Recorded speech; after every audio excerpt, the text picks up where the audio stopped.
समाजातील प्रत्येक घटना थेट आपल्यापर्यंत पोहोचवणारे आपलं हक्काचं न्यूज चॅनल क्रांती सूर्य न्यूज। संपादक शशिकांत राजवंत। पलूस नगर परिषदेच्या आगामी पंचवार्षिक निवडणुकीसाठी सलग दुसऱ्या दिवशी कोणीही उमेदवारी अर्ज दाखल केला नाही। त्यामुळे उर्वरित दिवसांमध्ये नेमके कोण कोण अर्ज भरणार याबाबत पलूस येथील नागरिकांमध्ये उत्सुकता निर्माण झाली आहे। नगरपालिका नगरपंचायत निवडणूक कार्यक्रम जाहीर झाला असून 10 नोव्हेंबर ते 17 नोव्हेंबर पर्यंत अर्ज दाखल करणे, 21 नोव्हेंबर अर्ज माघार घेणे, 2 डिसेंबरला मतदान तर 3 डिसेंबरला मतमोजणी होणार आहे। त्या पार्श्वभूमीवर पलूस नगर परिषदेच्या आगामी पंचवार्षिक निवडणुकीसाठी सोमवारपासून उमेदवारी अर्ज भरण्यास सुरुवात झाली आहे। पण पहिल्याच दिवशी निवडणूक कार्यालयात एकही अर्ज दाखल झाला नाही।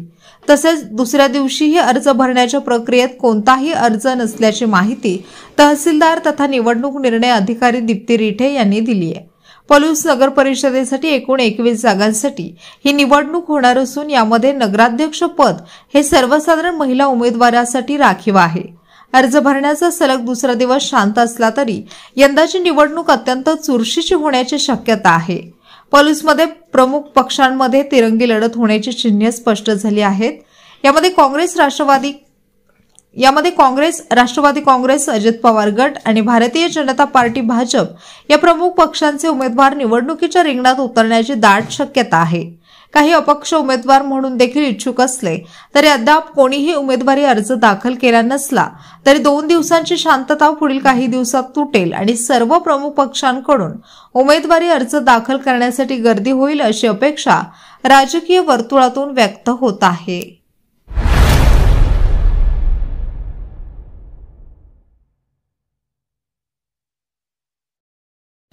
क्रांती सूर्य न्यूज। संपादक शशिकांत राजवंत। सबस्क्राइब करा,